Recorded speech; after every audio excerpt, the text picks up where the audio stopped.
Yo, what's up everyone? Welcome to Descriptive/Laboratory Chemistry Part 5. Today we're going to be talking about redox reactions. So a redox reaction is just a reaction characterized by a transfer of electrons. So you have two different species, A and B, and one of them is going to gain an electron and one of them is going to lose an electron. In this case, B loses an electron and it transfers to A. When B loses the electron is called oxidation, and when A gains the electron is called reduction. So an oxidation-reduction reaction is just an oxidation reaction happening and a reduction reaction happening. And when they come together, we call that an oxidation-reduction reaction. Now, you might wonder which one comes first. Does oxidation happen first? Does B lose an electron and then A gains the electron? Or is it the other way around maybe? Well, the thing is, it's kind of like if you go to a store and you buy something. When you go to a store and you want to buy something, you go to the register and then you give them your money and then they give you the product. Can you really say that one comes before the other? In a perfect world, they would just be instant. You would give them the money and you would get the product immediately. And that's how oxidation reduction reactions occur. They kind of happen simultaneously, and that's why we call them a redox reaction. Now, you might be wondering why a gaining of electron is called a reduction. Well, if you look at the charge of an atom or a polyatomic ion, as you gain more and more electrons, your charge goes down. So when you gain more electrons, the charge goes down, and that's why we call it a reduction. When you gain an electron, your charge reduces. If you have trouble remembering what oxidation and reduction is, there's two really helpful acronyms. The most common one is OIL-REG. So oxidation is loss, reduction is gain. Or if you want to be different or something, you can use Leo goes Ger. I remember when my science teachers freshman year used this. So losing electrons is oxidation and gaining electrons is reduction. Now, the thing is, if you look at a redox reaction, something like H2 plus F2 produces 2HF. How would you even know that this is a redox reaction? And even if you did know, how would you know which one is which species is getting reduced and which one is getting oxidized? Well, for that, you have to look at something known as oxidation numbers. Now, when many compounds form, the bonding that they go through involves them sharing their electrons. So it's not as straightforward as, hydrogen loses an electron and then fluorine takes it up. It's more or less that they're being shared. But at the end, if you were to break them apart, what would their charges be? If instead of being bonded covalently or some other way where their electrons are being shared, what if they were bonded ionically? What charge would each of those atoms have? And to look at that, we look at oxidation numbers. So we have a table of oxidation number rules. So if you have an uncombined element, its oxidation number is 0. Group 1 elements +1, group 2 elements +2. Hydrogen has a +1 in non-metal compounds and a -1 in metal compounds. Fluorine is always -1, oxygen is -2 almost all the time. Chlorine is usually -1, and monatomic and polyatomic ions have the oxidation number. It's going to be the same as the charge of the ion. So let's see how to use oxidation numbers in the context of this reaction that we have. So we have hydrogen reacting with fluorine to produce 2-hydrofluoric acid. What's the oxidation number of the hydrogen on the left-hand side? Well, hydrogen is an uncombined element, so it's going to have an oxidation number of 0, and it's the same with the fluorine. So the fluorine is also an uncombined element, so it's going to have an oxidation number of 0. On the right-hand side, let's calculate the oxidation numbers of the hydrogen and the fluorine in the hydrofluoric acid. So hydrogen is +1 in non-metal compounds, and that's what hydrogen is. So hydrogen has a +1 charge. And fluorine has a negative charge, -1 charge always, so fluorine has a charge of -1. You can see how hydrogen went from having a charge of 0 to a charge of +1, and fluorine went from having a charge of 0 to a charge of -1. What that means is that the fluorine was reduced, so it underwent reduction, and so the hydrogen underwent oxidation.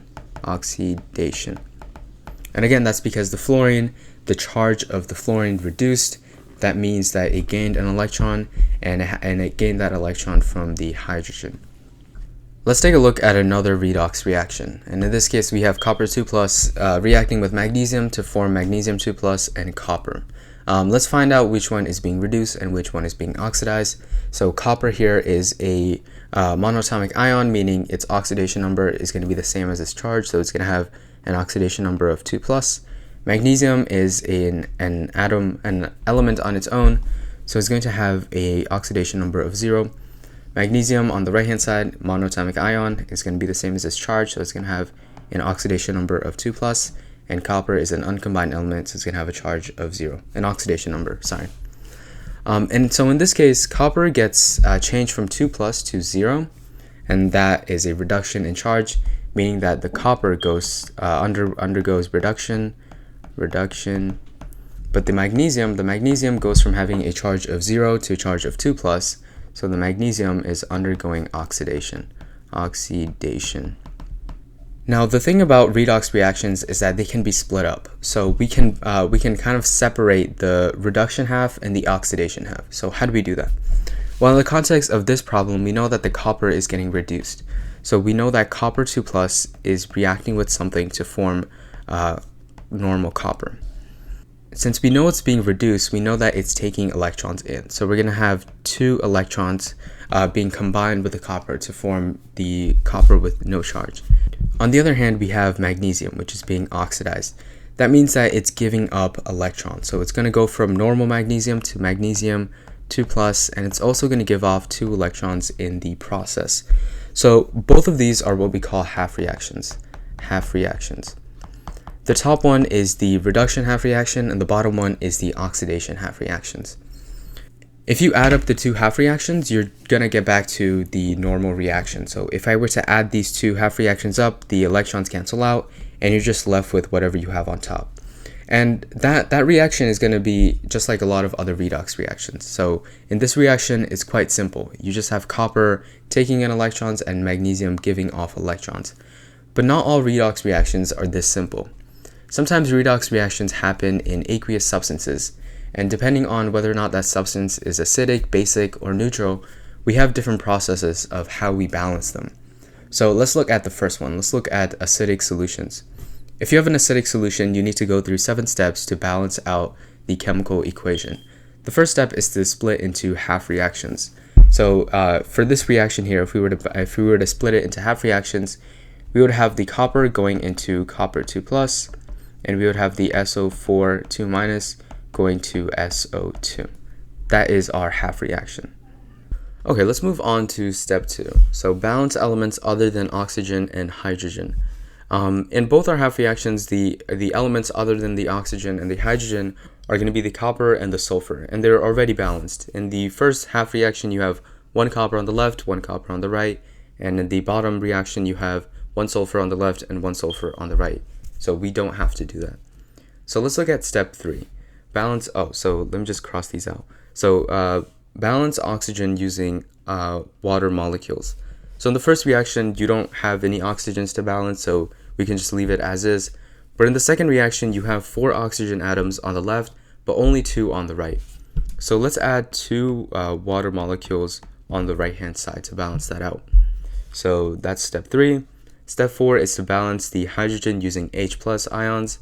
Copper, the first reaction has no hydrogen, so we don't need to balance anything. But the bottom one, the left hand side has 0 hydrogen, but the right hand side has 4 hydrogen. So we need to add 4 hydrogens to the left hand side. So let's add 4 hydrogens and move on to the next step. Balance charge using electrons. So the first half reaction, you have a charge of 0 on the left hand side, but a charge of 2 plus on the right hand side. So we need to add 2 electrons to the right hand side. So 2 electrons. And on the bottom one, you have a charge of 4 minus 2. So you have a charge of 2 on the left hand side. And on the right hand side, you have a charge of 0. So let's add 2 electrons to this side to balance out the charges. Alright, let's move on to step 6. Have the same number of electrons on both half reactions. So in both our half reactions, we have 2 electrons on each side. So that step is kind of already done for us. But if it wasn't, you would just have to multiply the entire reaction by a certain constant just to have the same number of electrons on both sides. So we are left to the final step, which is to combine the half reactions. And when you combine the half reactions, you realize the importance of step 6.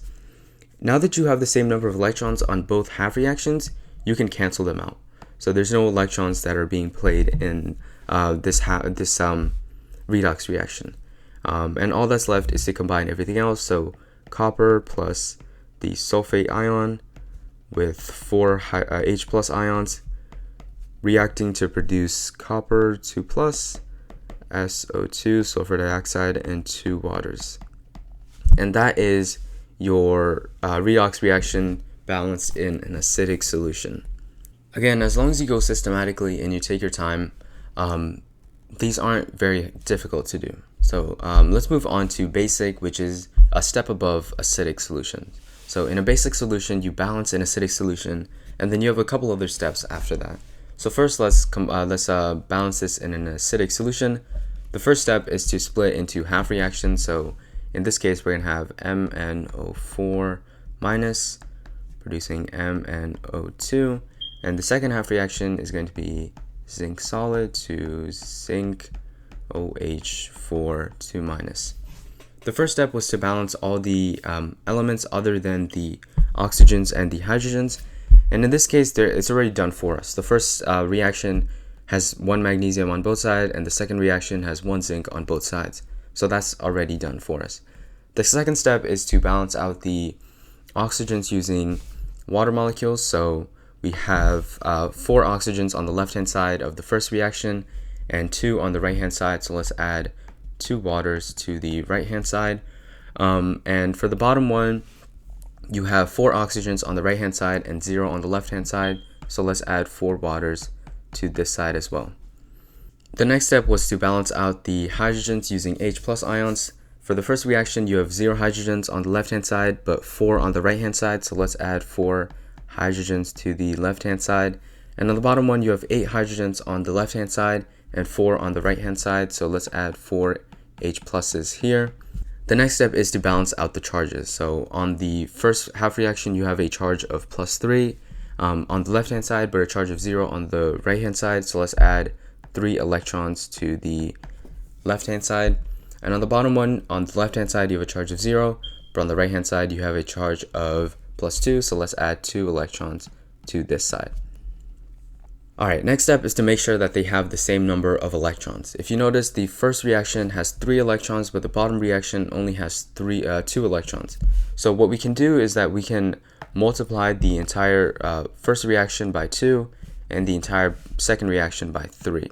And once you do that, you're left with 6 electrons plus 8 H plus ions plus 2 MnO4 minus produces 2 MnO2 plus 4 H2O, and the second one is going to be 12 H2O plus 3 zinc produces 3 zinc hydroxide and 12 H plus and 6 electrons. It's kind of long, but once you do that, you realize that you have the same number of electrons on both sides. So when you go to combine the half reactions, you can cancel out the electrons. And a couple other things also cancel. First of all, this 8 hydrogen cancels with this 12 hydrogen, so you're left with 4 hydrogens. This 4 water cancels out with the 12 water, so you're left with 8 water. And that's about it. So we can rewrite everything now. We're going to have 2 MnO4 minus plus 3 zinc plus 8 waters producing 3 zinc hydroxide plus 2 MnO2 and that's it. Oh, sorry, there's a 4 H plus here too. And now that's it. So now we have balanced this in acidic solution, and now we need to look at the other steps. Alright, I just wrote this again on a different slide so that we have more space to work with. Let's look at step 2. So add OH on both sides to cancel H+. On the left hand side of the reaction, you don't have any H+, but on the right hand side, you have 4 H+ ions. So we need to add 4 OHs on both sides. It's kind of like algebra. Whatever you do to one side, you have to do to the other side. And what happens is that these cancel out and get replaced with 4 waters. and that is step 3. Sorry. And step 4 is to cancel waters if possible. If you notice, the 4 waters here are going to cancel out with the 8 waters here to give you 4 waters. So the final balance reaction comes out to 2MnO4 minus plus 3 zinc plus 4 H2O plus 4 OH minus, it's really long, 3 Zn. I think I've been calling it like zinc hydroxide or something, but I don't actually know the name for this. And 2MnO2, and that's it. That's your balanced reaction in a basic solution. The last one is going to be in a basic solution. In a neutral solution. And all you have to do is balance an acidic solution, and you'll notice that something cool happens. So let's do our steps again. First, split into half reaction, so CO2 reacting to produce CO, and then NH2OH reacting to produce N2. First step is to balance everything other than the hydrogen and oxygen. On the first one, you have 1 carbon on both sides, so we're cool. The second one, you have 1 nitrogen on the left, but 2 on the right, so we need to add a 2 to the left-hand side. And that's it. So the next step is to balance out oxygens using H2O molecules, and we can do that on the top by adding 1 H2O molecule on the right-hand side. And on the bottom one, you have 2 oxygens on the left-hand side, but 0 on the right-hand side, so let's add 2 water molecules on the right-hand side. Next step is to deal with the hydrogens by adding H+. First reaction, 0 on the left, 2 on the right. So let's add 2 H+ on the left. Bottom one, you have 4 plus 2. You have 6 hydrogens on the left-hand side and 4 on the right. So you need to add 2 H+ on the right. Next is to balance out the charges. On the first one, you have a charge of +2 on the left and a charge of 0 on the right. So let's add 2 electrons to the left. And on the bottom one, you have a charge of 0 on the left and a charge of 2 on the right. So let's add 2 electrons to the right-hand side. We have the same number of electrons on both, so we don't need to deal with that. What happens is the electrons cancel out, the hydrogens cancel out, and you're just left with a clean equation. So CO2 plus 2NH2OH produces CO plus N2 plus 3H2O. This is just the balanced reaction for this. So if you know that you're balancing in a neutral solution, you don't have to go through all the steps. You can just balance out the reaction that you're given, and it'll be the exact same thing. Alright, that's how you balance in acidic, basic, neutral solutions, and that was just redox reactions in general. I hope you were able to learn something, and I hope to see you later.